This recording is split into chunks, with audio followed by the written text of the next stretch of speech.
मनुष्य को ध्वनि कंपन की अनुभूति किस आवृत्ति सीमा में होती है, मतलब फ्रीक्वेंसी क्या होती है।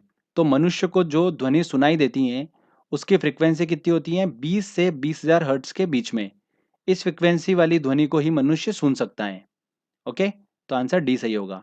काले वस्त्रों के मुकाबले श्वेत वस्त्र शीतल क्यों होते हैं, मतलब सफेद कपड़े ठंडे क्यों होते हैं। क्यों होते हैं कि सफेद कपड़ों पे जो प्रकाश पहुंचता है रिफ्लेक्ट कर देता है उसको, तो उनके पास जो भी प्रकाश पहुंचता है उसे वे परावर्तित कर देते हैं, रिफ्लेक्ट कर देते हैं। तो बी आंसर सही होगा। निम्नलिखित में से कौन सर्वोत्तम विद्युत चालक है। देखिए, सर्वोत्तम विद्युत चालक गुड कंडक्टर है। कौन है सबसे अच्छा विद्युत का, चांदी होती है सबसे अच्छी विद्युत की चालक। परमाणु के नाभिक में होते हैं, परमाणु के नाभिक में क्या होते हैं, प्रोटॉन और न्यूट्रॉन होते हैं, और इसकी बाहरी कक्षा में क्या घूमता है, इलेक्ट्रॉन घूमता है। तो ध्यान रखिएगा, परमाणु के नाभिक में क्या होते हैं, प्रोटॉन और न्यूट्रॉन होते हैं, और जो प्रोटॉन की संख्या होती है वही उसकी परमाणु संख्या होती है। तो ये ध्यान रखना, बेसिक है, पता होना चाहिए हमको। पायरोमीटर किसके मापन में प्रयोग किया जाता है। काफी इंपॉर्टेंट क्वेश्चन है, एग्जाम में काफी बार पूछा गया क्वेश्चन है ये, एसएससी में भी पूछा गया है 2 से 3 बार। तो ये यूज किया जाता है उच्च ताप के लिए। तो सी आंसर सही होगा। प्रकाश वर्ष का मात्रक है। देखिए, प्रकाश वर्ष किसका मात्रक है, दूरी का मात्रक है। दो तारों के बीच की दूरी कितनी है, तो वो प्रकाश वर्ष में बताई जाती है, तो दूरी का मात्रक है। ओके, नेक्स्ट क्वेश्चन लेते हैं। एक तालाब के तल पर रखा हुआ एक पत्थर उच्च बिंदु पर रखा हुआ प्रतीत होता है, मतलब थोड़ा सा ऊपर उठाई देता है। ऐसा किसके कारण होता है। तो देखिए, प्रकाश वाले लेक्चर में मैंने आपको बताया था कि जब प्रकाश एक माध्यम से दूसरे माध्यम में जाता है तो ये उसका अभिलंब है, तो वो अभिलंब की ओर झुक जाता है। ऐसा क्या होता है, प्रकाश का अपवर्तन कहलाता है। क्या कहलाता है, प्रकाश का अपवर्तन, रिफ्रैक्शन कहलाता है। तो जब भी एग्जाम में ऐसा क्वेश्चन आता है कि कोई ऑब्जेक्ट है वो उसकी वास्तविक पोजीशन से थोड़ा सा ऊपर उठाई देता है, इस तरीके से कुछ भी क्वेश्चन आता है, तो फ्रेंड उसका आप आंसर लगाएंगे प्रकाश का अपवर्तन। ध्यान रखिएगा, प्रकाश का अपवर्तन उसका सही आंसर होगा रिफ्रैक्शन। तो डी आंसर सही होगा। प्रत्यावर्ती धारा को दिष्ट धारा में किसके द्वारा बदला जाता है। एसी करंट को डीसी में किसके द्वारा बदला जाता है, रेक्टिफायर के द्वारा। बहुत से लोग गलत करके आते हैं, ट्रांसफार्मर क्लिक कर देते हैं। ट्रांसफार्मर का काम ये नहीं होता है। ट्रांसफार्मर का काम क्या होता है, ये क्या करता है, एसी वोल्टेज को बढ़ाने घटाने का काम करता है, स्टेप अप स्टेप डाउन करने का काम करता है ट्रांसफार्मर। जबकि एसी को डीसी में कन्वर्ट करने का काम कौन करता है, रेक्टिफायर करता है। तो आंसर क्या होगा, बी आंसर बिल्कुल सही होगा। एक भारी नाभिक के हल्के नाभिक में टूटने की प्रक्रिया को क्या कहते हैं, नाभिकीय विखंडन कहते हैं। अगला क्वेश्चन लेते हैं। वायु में ध्वनि की चाल 332 मीटर पर सेकंड होती है।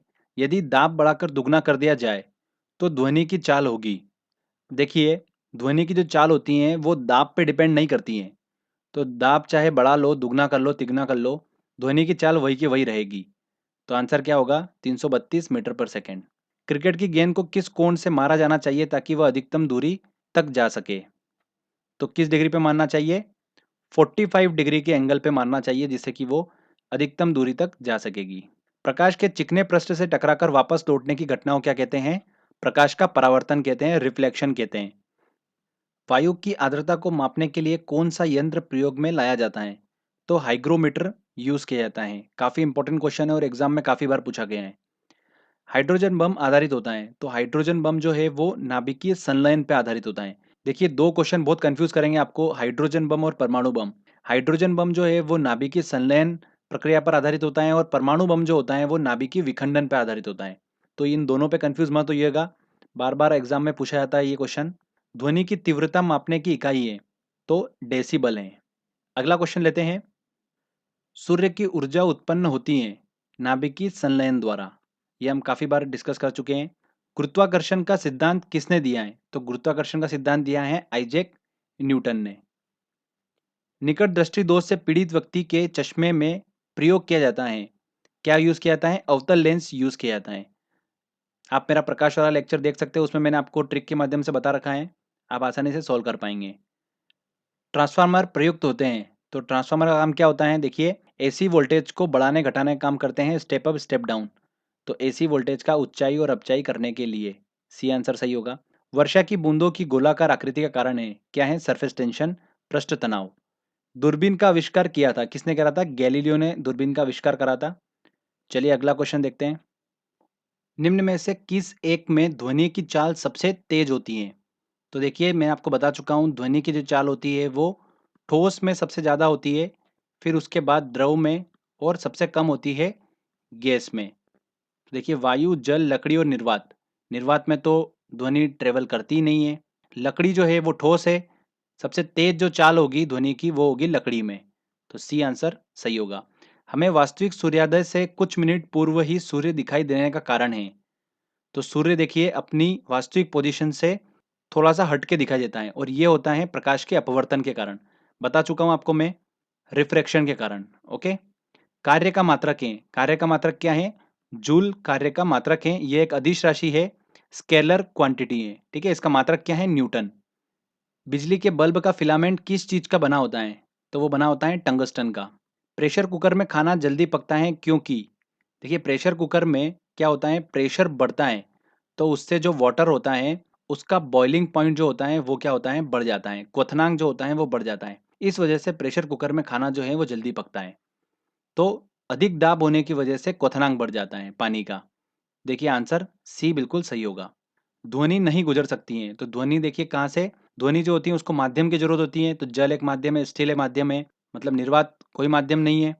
तो यहाँ से ध्वनि नहीं गुजर सकती है। तो आंसर क्या होगा? डी बिल्कुल सही आंसर होगा। नेक्स्ट क्वेश्चन लेते हैं। एक कटा हुआ हीरा क्यों जगमगाता है? काफी अच्छा क्वेश्चन है। तो हमने पढ़ा था प्रकाश वाले लेक्चर में, पूर्ण आंतरिक परावर्तन क्या होता है कि जब डेंसर मीडियम से रेरर मीडियम में कोई किरण आती है तो उसका अगर आपतन कोण का मान, इंसिडेंट एंगल का मान क्रिटिकल एंगल के मान के बराबर या उससे ज़्यादा हो जाता है तो वो किरण क्या होती है, उसी माध्यम में वापस लौट जाती हैं। तो ये क्या कहलाता है? प्रकाश का पूर्ण आंतरिक परावर्तन कहलाता है। तो अब देखिए हीरे में क्या होता है, हीरे का जो क्रिटिकल एंगल का मान जो होता है ना वो बहुत कम होता है, लगभग 24 डिग्री होता है समथिंग। ओके।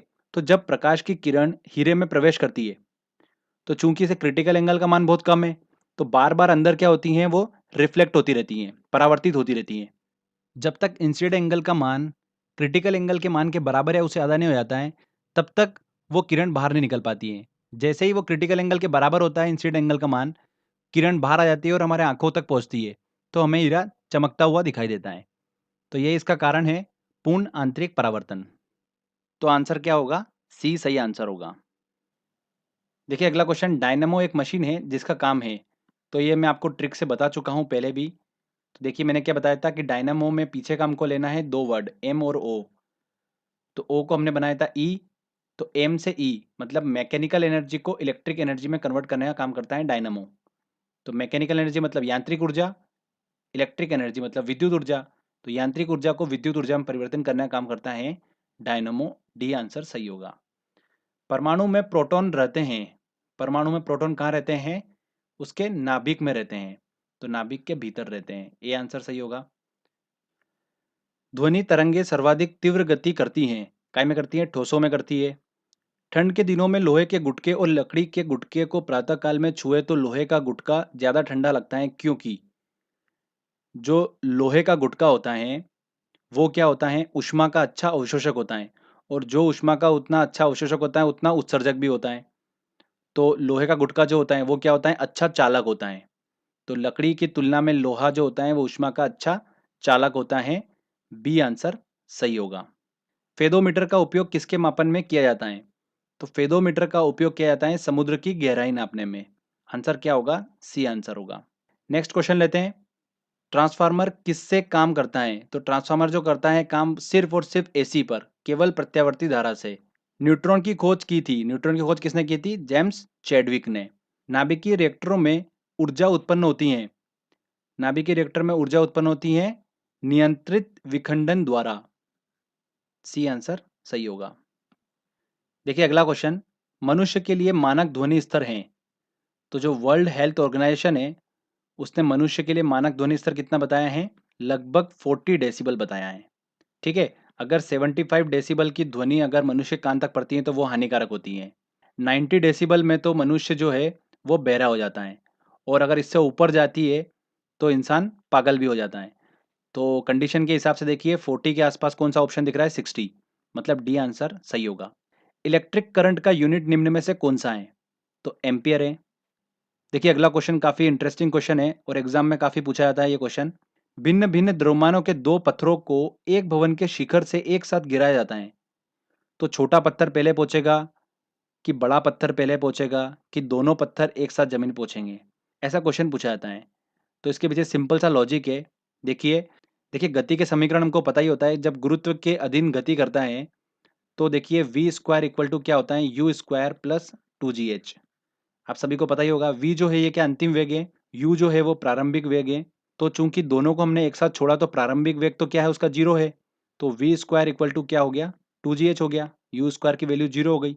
अब देखिए अंतिम वेग जो है वी और हाइट दोनों की सेम ही है, तो जो v है वो किस पे डिपेंड कर रहा है, g पे डिपेंड कर रहा है, ना कि द्रव्यमान पे डिपेंड कर रहा है। अब वो चाहे भिन्न भिन्न द्रव्यमान के दो पत्थर फेंको चाहे एक समान द्रव्यमान के फेंको, द्रव्यमान पे वो डिपेंड नहीं कर रहे हैं, तो दोनों पत्थर जमीन पर एक साथ पहुंचेंगे। तो आंसर क्या होगा, सी आंसर सही होगा। तो काफी अच्छा क्वेश्चन है ये। नेक्स्ट क्वेश्चन लेते हैं। पानी में डुबोई गई एक छड़ी किस संवृत्ति के कारण मुड़ी हुई प्रतीत होती है। तो देखिए पानी में डूबी हुई छड़ जो है वो हल्की सी मुड़ी हुई प्रतीत होती है प्रकाश के अपवर्तन के कारण। तो आंसर क्या होगा, सी आंसर। निम्न में अस्थायी कण है, तो न्यूट्रॉन जो है वो एक अस्थायी कण है। डॉपलर प्रभाव संबंधित है किससे, ध्वनि से संबंधित है डॉपलर प्रभाव। एक दांत चिकित्सक द्वारा रोगी के दांतों की जांच के लिए प्रयुक्त होने वाला दर्पण है, कौन सा है, अवतल दर्पण। निम्नलिखित में से कौन सी ऊष्मा की इकाई नहीं है, कैलोरी, किलो जूल, ये सब जो है ये ऊष्मा की इकाई है, वॉट ऊष्मा की इकाई नहीं है। तो डी आंसर सही होगा। दूरदृष्टि निवारण के लिए काम में लेते हैं, कौन सा लेंस लेते हैं, उत्तल लेंस लेते हैं। निकट दृष्टि दोष के लिए कौन सा लेते हैं, अवतल लेंस लेते हैं, और दूरदृष्टि दोष के लिए उत्तल लेंस लेते हैं। ये दोस्तों मैं आपको प्रकाश वाले लेक्चर में बता चुका हूं। नाभिकीय रिएक्टर और परमाणु बम में ये अंतर है कि देखिए नाभिकीय रिएक्टर में कोई श्रृंखला अभिक्रिया नहीं होती है। तो मैंने आपको बताया था देखिए मॉडर्न फिजिक्स वाले लेक्चर में कि नाभिकीय रिएक्टर में क्या होता है, श्रृंखला अभिक्रिया होती है और वो भी नियंत्रित होती हैं, ठीक है। तो नाभिकीय रिएक्टर में श्रृंखला अभिक्रिया नियंत्रित होती हैं, तो बी आंसर बिल्कुल सही होगा। भूकंप की तीव्रता का मापन किया जाता है, रिक्टर पैमाने पर किया जाता है भूकंप की तीव्रता का मापन। और जो यंत्र यूज किया जाता है वो कौन सा है, सिस्मोग्राफ। खाना पकाने के बर्तनों के नीचे का बाहरी हिस्सा काला क्यों छोड़ा जाता है, इसलिए छोड़ा जाता है जो काली सतह होती है वो कैसी होती हैं, ऊष्मा की अच्छी अवशोषक होती हैं, इसीलिए खाना पकाने के बर्तनों के नीचे बाहरी हिस्सा जो होते हैं वो काला छोड़ते हैं। तो आंसर क्या होगा, डी आंसर सही होगा। देखिए अगला, किसके कारण आकाश नीला दिखाई पड़ता है, अपवर्तन, परावर्तन, प्रकीर्णन, विक्षेपण। तो स्कैटरिंग, प्रकीर्णन के कारण आकाश नीला दिखाई पड़ता है। सूर्य से आने वाला जो प्रकाश है उसमें जो बैंगनी रंग है उसकी ऊर्जा सबसे ज़्यादा होती है, तो ऊर्जा ज़्यादा होगी तो जैसे वातावरण में पहुंचेगा वो, तो वातावरण में उपस्थित धूल मिट्टी कणों से टकराएगा और बार बार परावर्तित होगा। इस वजह से क्या होता है, आकाश नीला दिखाई देता है प्रकीर्णन के कारण, ठीक है। वायु शक्ति विंड पावर में ऊर्जा का कौन सा रूप विद्युत ऊर्जा में परिवर्तित होता है। तो देखिए विंड पावर में बहती हवा का यूज करते हैं, तो गतिज ऊर्जा जो होती है वो विद्युत ऊर्जा में परिवर्तित होती है। तो ए आंसर सही होगा। घरेलू विद्युत उपकरणों में प्रयुक्त सुरक्षा फ्यूज तार उस धातु से बनी होती हैं जिसका प्रतिरोध ज्यादा हो और गलनांक कम हो, ठीक है। गलनांक कम होगा तो क्या होगा, देखिए मैं आपको बताता हूँ। जैसे कि मान लें सर्किट है, यहाँ पर फ्यूज तार यूज कर रखा है, तो जैसे ही शॉर्ट सर्किट हुआ तो क्या होगा, करंट तेजी से फ्लो होगा। तो करंट तेजी से फ्लो होगा तो यहाँ पे जैसे करंट पहुंचेगा तो ये चूंकि इसका गलनांक कम है तो क्या होगा, ये तार जो होगा ये गल जाएगा और सर्किट ब्रेक हो जाएगा यहाँ पर, जिससे क्या होगा, जो अप्लायंसेज हैं घर में उनको कुछ भी नुकसान नहीं पहुंचेगा। तो जो फ्यूज तार होता है उसकी प्रॉपर्टी क्या होती है, प्रतिरोध जो होता है वो ज्यादा होता है, गलनांक कम होता है। तो आंसर क्या होता है, बी आंसर सही होगा। और अच्छा फ्यूज तार जो होता है वो काय का बना होता है, टीन का बना होता है, ठीक है। तो ये भी ध्यान रखिएगा। देखिए जब प्रकाश की किरण एक माध्यम से दूसरे माध्यम में जाती हैं तो इसकी आवृत्ति समान बनी रहती है, तरंगदैर्घ्य बदल जाती है। तो आंसर क्या होगा, बी आंसर सही होगा। पराश्रव्य तरंगे वे ध्वनि तरंगे हैं जिनकी आवृत्ति कितनी होती हैं, 20,000 हर्ट्ज से अधिक होती हैं। इन पराश्रव्य तरंगे को मनुष्य नहीं सुन सकता है, क्योंकि मनुष्य सुन सकता है 20 हर्ट्ज से लेकर 20,000 हर्ट्ज की आवृत्ति वाली ध्वनि तरंगे। तो पराश्रव्य तरंगे ध्वनि तरंगे हैं 20,000 हर्ट्ज से अधिक। वायुमंडलीय दाब को मापने में यंत्र का उपयोग किया जाता है, वो कौन सा है? बैरोमीटर। एसएससी का क्वेश्चन है अभी हाल ही का। नेक्स्ट क्वेश्चन लेते हैं। एक तालाब के किनारे एक मछुआरा मछली को भाले से मारने की कोशिश करता है, उसे निशाना कैसे लगाना चाहिए? तो देखिए ये तालाब है, ठीक है, यहाँ पर मछली है। तो जब वो तालाब में देखता है तो मछली की जो पोजीशन है वो उसे हल्की सी ऊपर यहाँ पर दिखाई देती है। ये प्रकाश के अपवर्तन के कारण होता है। तो उसको जहाँ मछली दिखाई दे रही है उससे नीचे उसको निशाना लगाना होगा। तो सी आंसर सही होगा। परमाणु बम का सिद्धांत आधारित है किस पे? नाभिकीय विखंडन पर। निम्नलिखित में कौन सा ऊष्मा का सर्वोत्तम चालक है? तो देखिए जल भी ऊष्मा का चालक है, पर वो पूछ रहा है सर्वोत्तम चालक कौन सा है? तो पारा सबसे ज्यादा ऊष्मा का चालक होता है। तो बी आंसर सही होगा। अगला क्वेश्चन लेते हैं। एक श्वेत और चिकनी सतह कैसी होती हैं? तो जो श्वेत सतह होती हैं, सफेद सरफेस, वो कैसी होती हैं? ताप की खराब अवशोषक होती हैं और अच्छी परावर्तक होती हैं। तो सी आंसर सही है। एक ट्रेन जैसे ही चलना आरंभ करती है उसमें बैठे हुए यात्री का सिर पीछे की ओर झुक जाता है, ऐसा कारण है? इसका कारण है क्या है? स्थिरता का जड़त्व। प्रकाश के विद्युत चुंबकीय स्वरूप की खोज किसने की थी? तो प्रकाश के विद्युत चुंबकीय स्वरूप की खोज किसने करी है? मैक्सवेल ने। फाउंटेन पेन के आविष्कारक कौन थे? तो वाटरमैन फाउंटेन पेन के आविष्कारक थे। निम्नलिखित में से कौन सी सदिश राशि है?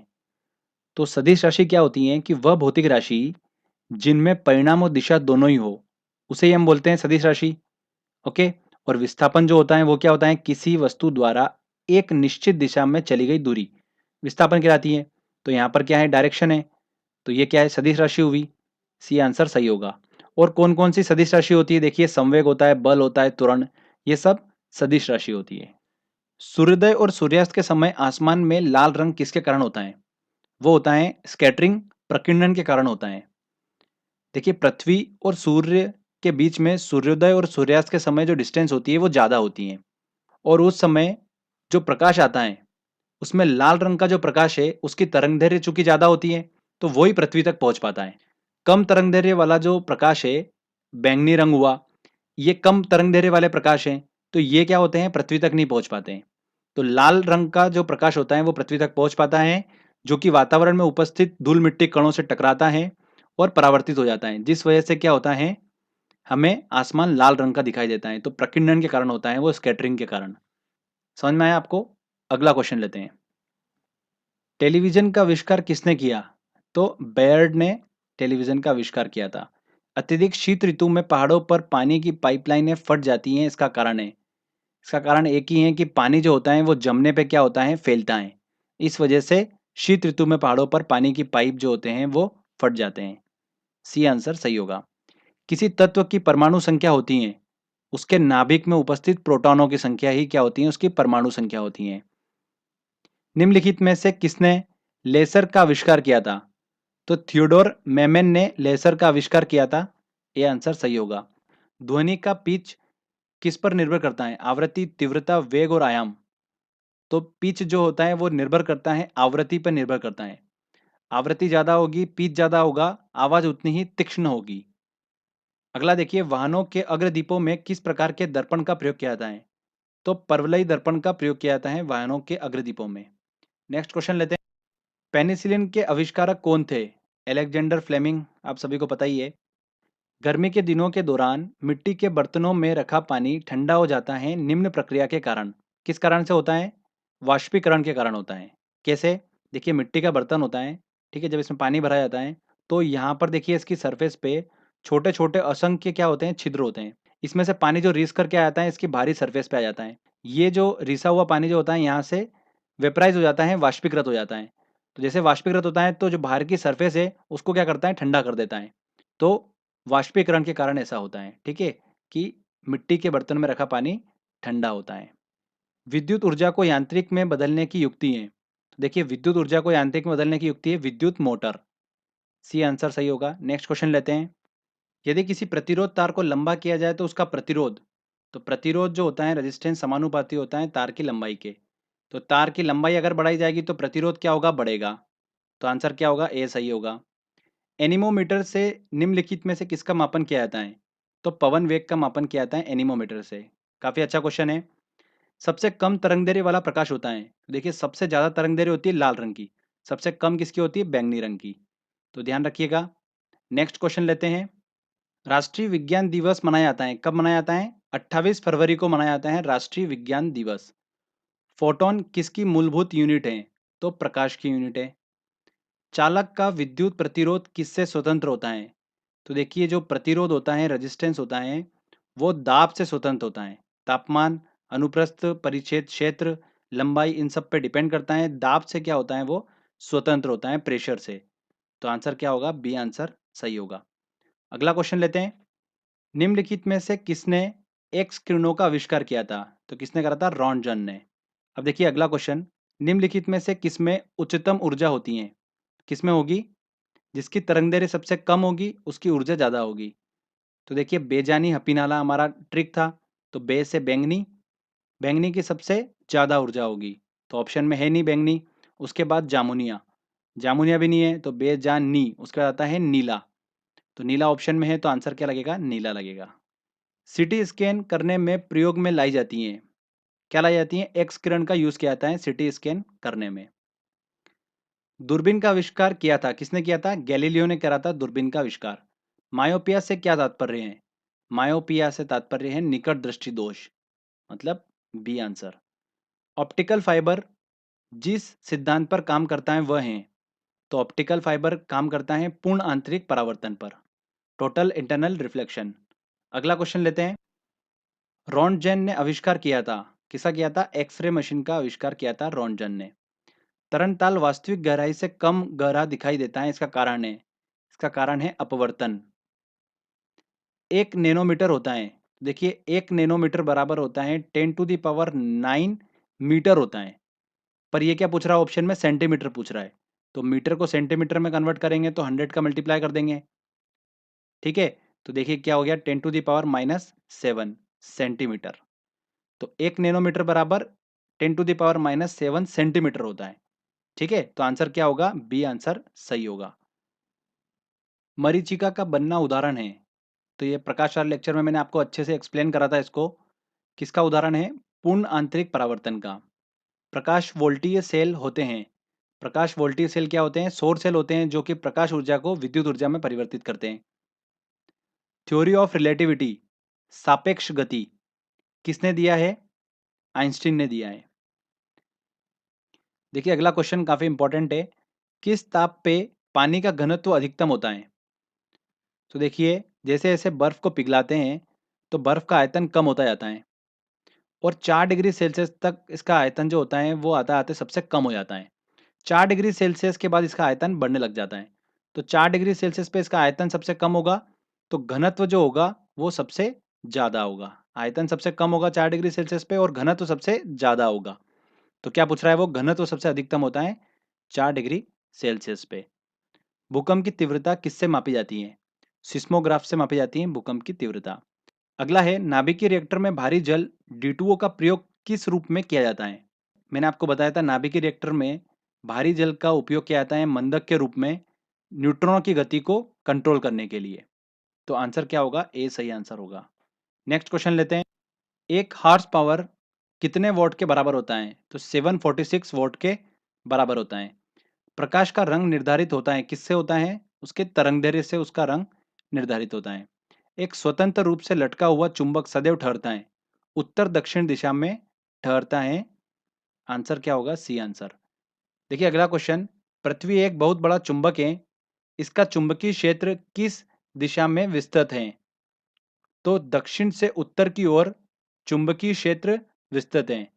तो आंसर क्या होगा? D answer. पराश्रव्य ध्वनि तरंगे का उपयोग किया जाता है, तो पराश्रव्य ध्वनि तरंगों का उपयोग किया जाता है सोनोग्राफी में।